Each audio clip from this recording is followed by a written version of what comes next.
Física. A distribuição da energia na Terra. E quais são as características ou condições da Terra que permite que haja vida aqui na Terra? Nossa, pergunta complexa.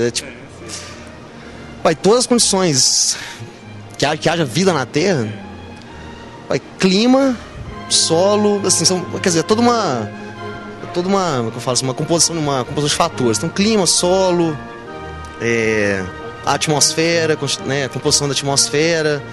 Acho que a água é importante também? A mais importante, sem ela a gente não vive. A água é a coisa mais... seu futuro petróleo daqui a uns anos. A água. Sem ela não existe vida em nada. Não só da água, mas de vários outros recursos minerais, água e... enfim, outros recursos minerais também são importantes para a vida, no caso. A quantidade de oxigênio, a quantidade de gás carbônico. Atividade experimental. Os raios de luz que saem do Sol e chegam na Terra são paralelos? Materiais. Um disco de 70 centímetros de diâmetro de papel amarelo colado sobre um papelão. Um disco azul de 6,4 milímetros, 150 metros de barbante, 2 espetos de bambu. Nesta atividade, representamos o Sol, o planeta Terra, e a distância relativa entre os dois na mesma escala. Representando os raios solares que saem das extremidades do Sol por 2 barbantes que atingem a Terra em uma localidade. Verificamos que o ângulo formado entre eles é bem pequeno, cerca de meio grau. Dessa forma, podemos considerar que os raios solares que atingem a Terra são praticamente paralelos.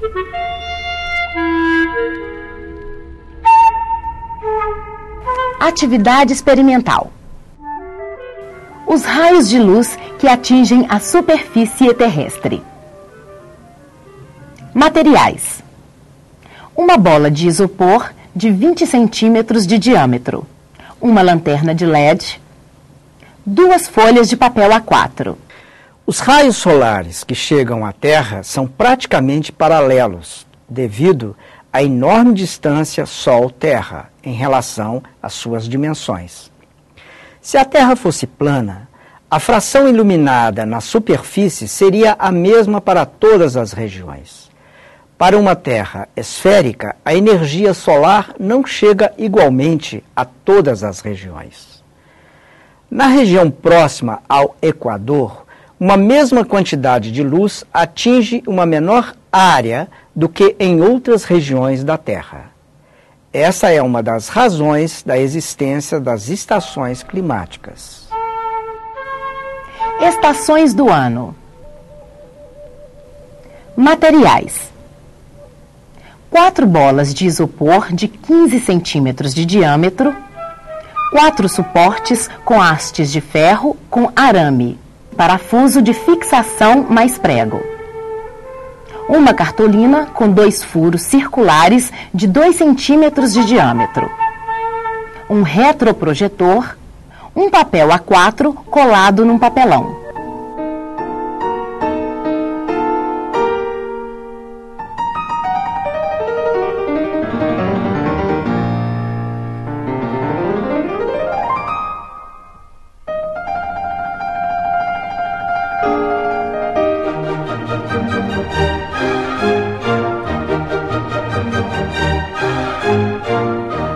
O fato do eixo da Terra ser inclinado em relação ao plano de sua órbita em torno do Sol provoca as 4 estações do ano.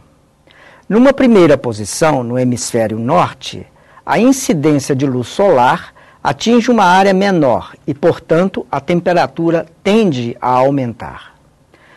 A duração do dia nesta região é maior do que em outro hemisfério. É verão no hemisfério norte e inverno no sul. Numa segunda posição, nos hemisférios norte e sul, a incidência de luz solar atinge uma mesma área e, portanto, a temperatura é a mesma nas duas regiões. A duração do dia nessa época é igual para todos os locais da Terra.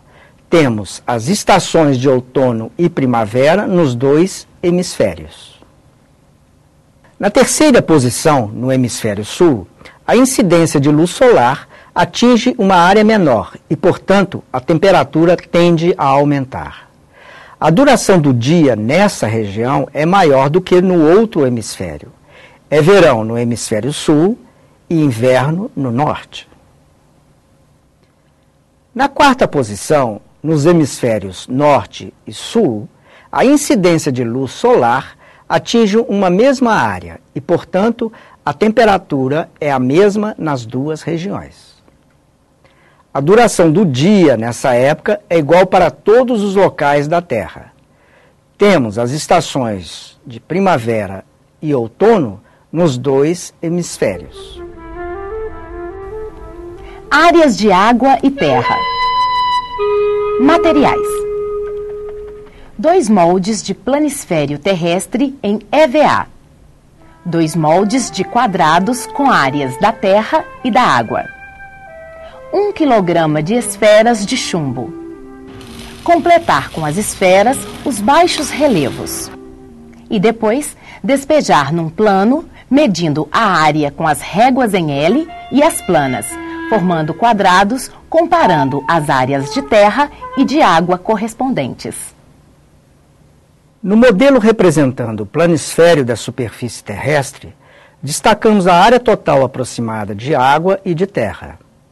A quantidade de esferas é proporcional à área ocupada. Pode-se perceber que é grande a quantidade de água existente na crosta terrestre.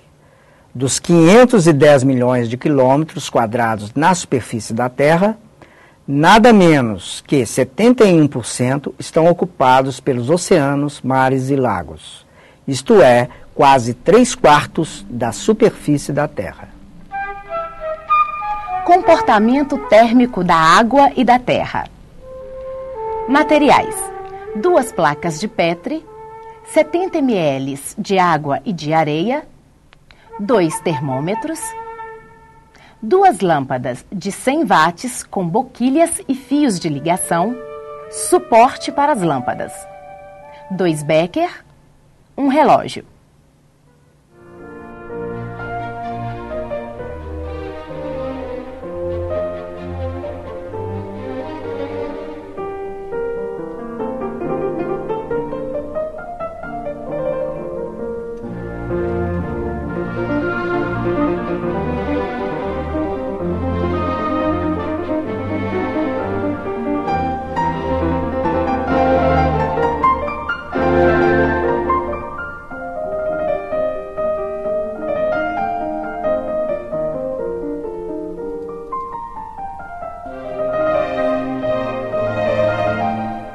Este experimento visa mostrar a diferença entre o comportamento térmico da água e da areia.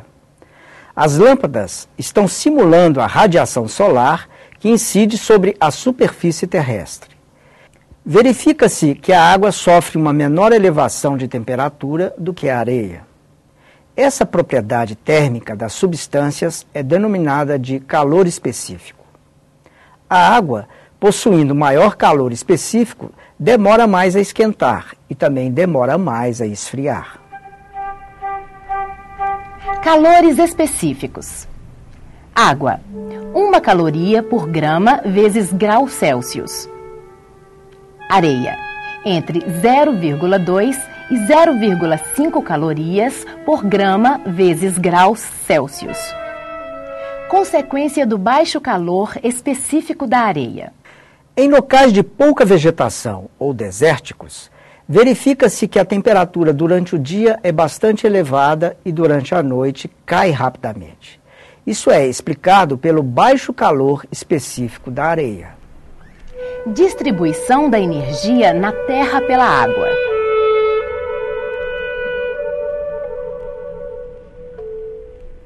Um fator importante para a manutenção da vida na Terra é o fato da temperatura média do planeta não sofrer grandes variações. Nosso organismo adoece quando sofre variações bruscas de temperatura. A água possuem um importante papel na regulação térmica da Terra. A maior parte da superfície terrestre possui água. Como vimos, ela possui calor específico elevado e, como consequência, faz a temperatura oscilar pouco. Durante o dia, a água dos oceanos, rios e lagos demoram a esquentar sob os raios solares. E durante a noite, o processo de resfriamento é mais lento.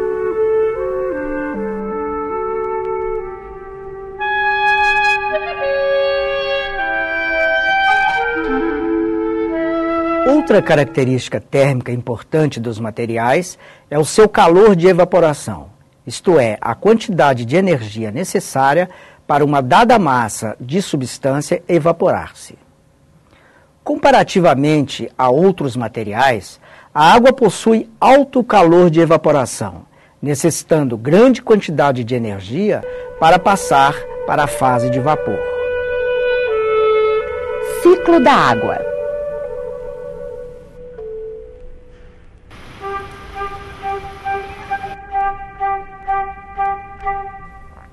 O ciclo da água é o processo pelo qual ela circula nos oceanos, rios e lagos até a atmosfera, de onde retorna à superfície continental, aos oceanos, lagos e mares e se reinicia o processo. Os oceanos são o principal reservatório de água do nosso planeta. Sob a ação da radiação solar, a água dos oceanos, lagos e rios aquece e evapora. Parte dela se condensará localmente em nuvens. Outra parte será transportada pelos ventos para outras regiões. A água condensada nas nuvens volta à superfície como chuva, neve ou granizo, e outra parte retornará aos oceanos através dos rios ou percorrerá um trajeto subterrâneo. A maior parcela da água volta diretamente da superfície continental à atmosfera, seja por evaporação, seja por transpiração das plantas. A energia solar não chega igualmente a todas as regiões da Terra, cabendo à água fazer esta distribuição. Para que a temperatura terrestre não sofra grandes elevações, a água exerce uma excelente função na sua regulação térmica.